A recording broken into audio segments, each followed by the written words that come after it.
Travel with Jawad में आपको खुशामदीद कहते हैं। ये देखें, हम रॉयल होटल के छत पे खड़े हैं और आपके सामने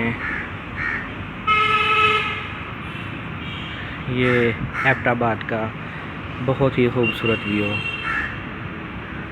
देखें।